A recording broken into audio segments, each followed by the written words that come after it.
Guys, today in this video I am going to teach you the importance of imperative sentences. Here I will teach you some of the most important sentences that are generally asked. Yes guys, I am talking about imperative sentences. Here I am teach only few, but I guarantee after watching this video you can make more imperative sentences. First we know that what is imperative sentences. Imperative sentences generally use in second person you. That means imperative sentences second person you के लिए use किया जाता है. जब भी जैसे कि आप बोलते हो ना, लिखो, इसे लिखो, जाओ, बैठो, दूसरों की हेल्प करो, दरवाजा बंद करो, चुपचाप बैठो, यहाँ बैठो, वहां बैठो, बोलो, जल्दी बोलो, ऐसे वाले सेंटेंसेस जो आप बोलते हो ना, वो सारे इंपेरेटिव सेंटेंसेस हैं, जिसमें आप किसी को सजेस्ट करते हो, कमांड देते हो, ऑर्डर देते हो, एडवाइस देते हो या वार्न करते हो. To suggest, to command, to order, to advise, to warn, इन सब में आप सेकेंड पर्सन यू का यूज करते हो. जैसे कि अगर आपको बोलना होता है लिखो, तो आप क्या बोलते हो? राइट. Simple sentence. लिखो, राइट. पढ़ो, रीड. समझो, अंडरस्टैंड. समझाओ, एक्सप्लेन. ठीक है, लिखो हम राइट बोल दिया. अगर हमें बोलना हो मेरी बातों को लिखो, तो हम बोलेंगे right my words. Right my words, मेरी बातों को अच्छे से लिखो. Right my words well. Right my words well, जो मैं बोल रहा हूँ अच्छे से मेरी बातों को लिखो. Right my words well what I am saying. Right my words well what I am saying मतलब यहाँ मेन वर्ड क्या है? राइट, यानी कि लिखना. सारे सेंटेंसेस में आपको राइट देखने को मिल रहा है. तो ये जिसमें आपको V1 प्लस ऑब्जेक्ट आपको देखने को मिल जाए, वो हमारा इंपेरेटिव सेंटेंसेस होते हैं. तो हमने यहाँ पर एक वर्ड को लेकर बहुत लंबे लंबे लेंदी सेंटेंसेस बना सकते हैं. तो यही खासियत बात है. इंग्लिश में सबसे अगर इजी कोई टॉपिक है तो वो है इंपेरेटिव सेंटेंस. बस आपको कॉन्सेप्ट को समझना होता है. मैं आपको ज्यादा नहीं पढ़ाने वाली, थोड़ी सी पढ़ाने वाली हूँ, लेकिन उससे रिलेटेड आप बहुत चीज सीख सकते हो, बहुत सारे सेंटेंस खुद से बना सकते हो. ये मैं आपको प्रॉमिस कर सकती हूँ. तो आपको वीडियो को एंड तक देखना है. वीडियो के एंड होते होते जितने भी इंपेरेटिव सेंटेंसेस होते हैं, आप खुद से उन्हें बोलना सीख जाओगे, लिखना सीख जाओगे. मैं आपको गारंटी दे सकती हूँ. तो चलिए वीडियो को कंटिन्यू करते हैं. सबसे पहले इंपेरेटिव सेंटेंसेस के स्ट्रक्चर को देख लीजिए. हम यहाँ पर 6 स्ट्रक्चर को फॉलो करने वाले हैं. हालांकि और भी बहुत सारे स्ट्रक्चर होते हैं, लेकिन मैं पहले आपको 6 स्ट्रक्चर अच्छे से एक्सप्लेन करने वाली हूँ. फिर मैं आपको और भी नेक्स्ट वीडियो में इंपेरेटिव सेंटेंसेस के बाकी स्ट्रक्चर को अच्छे से समझाऊंगी. तो सबसे पहले स्ट्रक्चर होता है V1 प्लस ऑब्जेक्ट. जो भी आप सेंटेंस बनाओगे उसमें सबसे पहले आपको V1 यूज करना होगा, देन ऑब्जेक्ट. जैसे आप बोलते हो ना, यहाँ बैठिए, सिट हेयर. सीट हमारा V1 हो गया और हेयर हमारा ऑब्जेक्ट हो गया, यानी कि V1 plus object, sit here. Don't plus V1 plus object. Don't V1 object. जैसे आप मत वाला सेंटेंस बोलते हो ना, वहां मत जाओ, वहां मत जाओ. मत जो बोल रहे हो, इसके लिए आप क्या बोलोगे? Don't go there. Don't go there. Never V1 object. Never V1 object. Never का यूज करेंगे कभी नहीं वाले सेंटेंस के लिए. जब आपके सेंटेंस में वहां कभी मत जाओ. Never go there. Never go there. Always V1 object. Always का यूज करेंगे हमेशा के लिए. Never का यूज करेंगे कभी नहीं, और ऑलवेज का यूज करेंगे हमेशा. ये दोनों एक दूसरे के ऑपोजिट है. तो अगर आपको बोलना हमेशा वहां जाओ, always go there. Always go there. ठीक है. Let's V1 object. Let's V1 object use करेंगे चलो. जैसे आप बोलते हो ना, चलो वहां चले. चलो जो आप बोलते हो उसके लिए आपको लेट्स का यूज करना होता है. चलो वहां चले, let's go there. Let's go there. Let OC V1 object. ये OC यानी कि ऑब्जेक्टिव केस. ऑब्जेक्टिव केस होता क्या है? आपका सब्जेक्ट ऑब्जेक्टिव केस मैं आपको एक्सप्लेन कर देती हूँ. सब्जेक्ट अगर आपका ही है तो उसका ऑब्जेक्टिव केस हिम हो जाएगा. बॉयज के लिए ही का हिम हो जाएगा. गर्ल्स यानी कि सी रहेगा तो उसका हर हो जाएगा. आई का मी हो जाएगा. वी का अस हो जाएगा. दे का दैम हो जाएगा. और राम का कोई भी नाम हो, राम, रिया, टीना, मोहन, जो भी नाम हो, उन सब के लिए जो आपका सब्जेक्ट रहेगा वही आपका ऑब्जेक्टिव केस होगा. ये ऑब्जेक्टिव केस आपको लर्न करना होगा. तो ये अगर आपको लर्न हो जाएगा तो ये सेंटेंसेस आप आसानी से बना सकते हो. जैसे late objective case V1 object. जैसे आपको कहना हो मुझे वहां जाने दो. मुझे वहां जाने दो, तो हम बोलेंगे लेट मी गो देयर. मी, मुझे के लिए आई होता है. आई का ऑब्जेक्टिव केस मी होता है. Let me go there. मुझे वहां जाने दो. अब ज्यादातर स्टूडेंट की कंफ्यूजन होती है लेट्स और लेट में. इन दोनों में बहुत ज्यादा कंफ्यूजन होती है, तो मैं आपको आगे अच्छे से एक्सप्लेन करने वाली हूँ लेट्स और लेट। ठीक है, तो चलिए और कुछ सेंटेंसेस को हम बनाते हैं, बोल बोल कर प्रैक्टिस करते हैं, ताकि और भी अच्छे से हमारे ये कॉन्सेप्ट अच्छे से क्लियर हो पाए। जैसे पहला हमारा स्ट्रक्चर है V1 plus object. V1 object कैसे हम देखेंगे, जैसे अगर बोलना हो वहां जाओ, बोलेंगे गो देयर। अब ये सेंटेंस को हम बनाए कैसे, बनाए इस तरह से, V1 पहले होगा, यानी कि ये जो आपका सेंटेंस है ये पहले V1 हो जाएगा, जाने के लिए गो, देन वहां के लिए देयर, गो देयर वहां जाओ, यहाँ आओ कम हेयर, यहाँ आओ यहाँ के लिए हेयर और आओ के लिए कम, यहाँ आओ कम हेयर। मतलब जैसे अगर आपका सेंटेंस हो यहाँ आओ, तो आपका आओ के लिए पहले हो जाएगा कम, देन आपका यहाँ के लिए हो जाएगा हेयर, कम हेयर, यहाँ आओ कम हेयर। इसी तरह से इंग्लिश सीखिए, लर्न इंग्लिश, इंग्लिश सीखिए, लर्न इंग्लिश। मुझे सुनिए, मुझे सुनिए, लिसन टू मी, मुझे सुनिए, लिसन टू मी बहुत यूज करते हैं ना। बोर्ड पर लिखिए, right on the board, right on the board. दूसरों की मदद कीजिए, हेल्प अदर्स, दूसरों की मदद कीजिए, हेल्प अदर्स। यहाँ बैठिए, सिट हियर, यहाँ बैठिए, सिट हियर। अब तो ये हमारा कॉन्सेप्ट क्लियर हो गया। अगर V1 प्लस ऑब्जेक्ट अगर कोई सेंटेंस है, यहाँ बैठिए, वहां बैठिए, मेरी बातों को सुनिए, तो ऐसे वाले सेंटेंसेस में आपको V1 प्लस ऑब्जेक्ट का यूज करना होता है। ठीक है, ये पहला स्ट्रक्चर हम लोग को क्लियर हो गया। चलिए नेक्स्ट स्ट्रक्चर है हमारा डोंट V1 प्लस ऑब्जेक्ट। बस अगर हम हमारा सेंटेंस में, इंपेरेटिव सेंटेंस में अगर मत आ जा रहा है, मत, आपको कोई भी सेंटेंस, यहाँ मत जाओ, वहां मत जाओ, यह मत खाओ, वो मत खाओ, ऐसे वाले सेंटेंस जिसमें मत आता है ना, उसके लिए आपको डोंट का यूज करना होता है। जैसे अगर आपको बोलना हो इसे मत छुओ, आप किसी को मना कर रहे हो, कोई काम करने के लिए मना कर रहे हो, इसे मत छुओ, डोंट टच दिस, या फिर आप बोल सकते हो डोंट टच इट, इसे मत छुओ, डोंट टच इट। टच हमारा V1 है और दिस या फिर इट हमारा ऑब्जेक्ट है, और डोंट का यूज तो हमें करना ही था। दरवाजा बंद मत करो, don't close the door, don't close the door. वहां मत जाओ, डोंट गो देयर, वहां मत जाओ, डोंट गो देयर।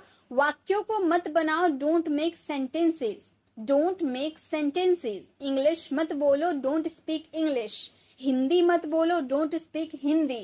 झूठ मत बोलो, don't tell a lie, don't tell a lie, झूठ मत बोलो। बकवास मत करो, डोंट डू नॉनसेंस, बकवास मत करो, डोंट डू नॉनसेंस। तो जब भी आपके सेंटेंस में मत आ जा रहा, तो उसमें आपको डोंट का यूज करना है, देन V1 देन ऑब्जेक्ट। ठीक है, तो ये भी आपको हो गया क्लियर। गाइस अभी मैं आपको सारे स्ट्रक्चर को अच्छे से एक्सप्लेन कर रही हूँ, देन हम सेंटेंसेस को बोल बोल कर रिविजन करेंगे, प्रैक्टिस करेंगे, ताकि आप भी बहुत सारे सेंटेंसेस अपने से खुद से फ्रेम कर लें। तो अभी पहले हम कॉन्सेप्ट को समझ लेते हैं, देन हम प्रैक्टिस करेंगे। अब है नेवर, नेवर यानी कि कभी नहीं, ऑलवेज यानी कि हमेशा, दोनों अपोजिट है, मैंने आपको आगे ही बताया। नेवर यानी कि कभी नहीं, ऑलवेज यानी कि हमेशा, देन V1 देन ऑब्जेक्ट। अगर आपको बोलना हो वहां कभी मत जाओ, मना करे कभी मत जाओ, तो बोलेंगे never go there, never go there, वहां कभी मत जाओ। लेकिन अगर आपको बोलना हो वहां हमेशा जाओ, हमेशा की बात कर दिए, तो बोलेंगे always go there, always go there, वहां हमेशा जाओ। कभी झूठ मत बोलो, never speak a lie, never speak a lie, कभी झूठ मत बोलो, हमेशा सच बोलो, हमेशा सच बोलो, always speak truth, always speak truth. पहले आप हिंदी वाले सेंटेंसेस को सुनिए, उसके बाद मेरे साथ बोल बोल कर प्रैक्टिस कीजिए, देखिए आपको भी बहुत इजीली समझ में आने लगेगा। कभी गलत काम मत करो, never do wrong, never do wrong. हमेशा दूसरों की मदद करो, always help others, always help others. कभी किसी की बुराई मत करो, never criticise other, never criticise other, कभी किसी को बुराई मत करो। तो जब भी आपको कभी नहीं अगर आपके सेंटेंस में बोलनी हो, तो उसके लिए नेवर का यूज करना है। अगर आपको हमेशा अपने सेंटेंस में बोलना, तो उसके लिए ऑलवेज का यूज करना है। बाकी आपका V1 और ऑब्जेक्ट ही रहेगा। ठीक है, तो ये भी होगा क्लियर। नेक्स्ट है हमारा लेट्स V1 ऑब्जेक्ट। अब मैंने आपको बताया था लेट और लेट्स में क्या डिफरेंस है, तो पहले आप डिफरेंस को समझ लें। अगर आप सेंटेंस में ऐसे बोलो ना, चलो वहां चले, चलो ये खाए, चलो ये खेले, चलो पढ़ाई करे, चलो स्कूल चले, तो ऐसे वाले सेंटेंस जिसमें आप चलो बोल रहे हैं ना, उसके लिए आपको लेट्स का यूज करना है। लेकिन लेट का यूज कहाँ करना है, जब आप कोई काम करने देते हो। जैसे अगर मैंने सिंपल सेंटेंस बोला वहां जाओ, तो मैं बोलूंगी गो देयर। अगर मैं बोलूं चलो वहां चले, तो मैं बोलूंगी let's go there. Let's go there, simple बोलूंगी। लेकिन अगर मैं बोलूं मुझे जाने दो, मतलब किसी काम को करने दो, तो उसमें हम लेट का यूज करेंगे, बोलेंगे लेट मी गो, मुझे जाने दो, लेट मी गो। तो यही डिफरेंस आपको समझना है। अगर आप चलो कोई बात बोल रहे हो, चलो वहां चले, लेट्स गो देयर, तो वहां पे आपको लेट्स का यूज करना है। लेकिन मुझे जाने दो, कोई काम मुझे करने दो, उसके लिए आपको लेट का यूज करना है। ठीक है, ये डिफरेंस है, आपको अच्छे से क्लियर करनी है। सेंटेंस है हमारा चलो इंग्लिश सीखे। चलो इंग्लिश सीखे, बोलेंगे let's learn English, let's learn English, चलो इंग्लिश सीखे। चलो खाना खाए, let's have lunch, let's have lunch, चलो खाना खाए। चलो इंग्लिश बोले, let's speak English, let's speak English, चलो इंग्लिश बोले। चलो दूसरों की मदद करें, let's help others, let's help others, चलो दूसरों की मदद करें। चलो स्कूल चले, let's go to school, let's go to school. चलो बाहर चले, let's go out, let's go out, चलो बाहर चले। चलो क्रिकेट खेले, let's play cricket, let's play cricket, चलो क्रिकेट खेले। तो जब भी आपको चलो अगर आप अपने सेंटेंस में बोलो तो उसके लिए आपको लेट्स का यूज करना है, देन V1 देन ऑब्जेक्ट। ठीक है, नेक्स्ट हमारा स्ट्रक्चर है let objective case V1 object. Objective case तो मैंने आपको एक्सप्लेन कर दिया, आपको समझ में आ गया होगा। अगर आपको कोई काम किसी को करने देते हैं तो उसमें आपको लेट का यूज करना है। मुझे जाने दो, बोलेंगे लेट मी गो, लेट मी गो, मुझे जाने दो, ये हमारा लेट हो गया। देन मी हमारा ऑब्जेक्टिव केस, देन V1 गो। अगर ऑब्जेक्ट होता तो हम यहाँ पर ऑब्जेक्ट यूज करते हैं। उन्हें पढ़ाई करने दो, let them study, let them study, उन्हें पढ़ाई करने दो। मुझे पढ़ाई करने दो, let me study, let me study, मुझे पढ़ाई करने दो। उसे स्कूल जाने दो, let him go to school, let him go to school, हमें स्कूल जाने दो, let us go to school, let us go to school. Ram को लिखने दो, लेट राम राइट, यहाँ राम का यूज की हमारा ऑब्जेक्टिव केस है, लेट राम राइट। हमें पढ़ाने दो, लेट अस टीच, लेट अस टीच, हमें पढ़ाने दो।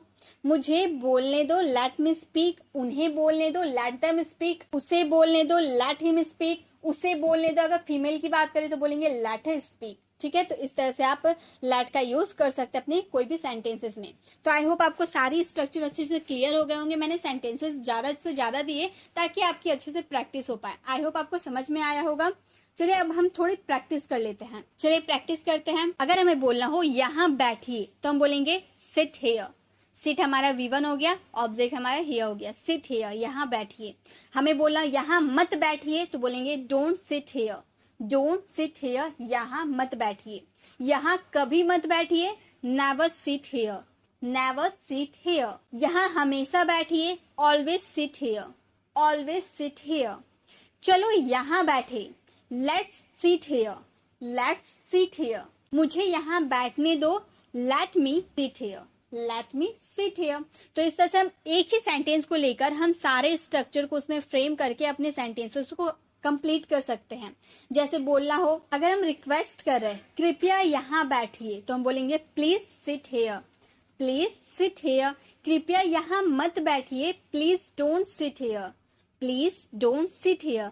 कृपया यहाँ कभी मत बैठिए, please never sit here, please never sit here. अगर हम बोलना कृपया हमेशा यहाँ बैठिए, ऑलवेज सिट हेयर। तो इस तरह से अगर हमें बोलना हो कृपया इंग्लिश सीखिए, प्लीज लर्न इंग्लिश, कृपया इंग्लिश बोलिए, प्लीज स्पीक इंग्लिश, कृपया कभी मत इंग्लिश बोलिए, प्लीज नेवर स्पीक इंग्लिश, कृपया इंग्लिश मत बोलिए, प्लीज डोंट स्पीक इंग्लिश, कृपया हमेशा इंग्लिश बोलिए, प्लीज ऑलवेज स्पीक इंग्लिश। ठीक है, तो इस तरह से हम सारे सेंटेंसेस को बना सकते हैं। तो अब आपके लिए होमवर्क है कि आप सभी स्ट्रक्चर को लेकर, 6 स्ट्रक्चर है, सभी स्ट्रक्चर को लेकर 10 सेंटेंसेस को आप फ्रेम करें, खुद से करें। देखिए आपको समझ में आने लगेगा कि आप इंपेरेटिव सेंटेंसेस कितने अच्छे से क्लियर हुए। सारे स्ट्रक्चर को फॉलो करते हुए 10 सेंटेंसेस को बनाकर कमेंट बॉक्स में इसका रिप्लाई जरूर करें, ताकि मैं देखूं कि आपको कितने अच्छे से इंपेरेटिव सेंटेंसेस समझ में आए हैं।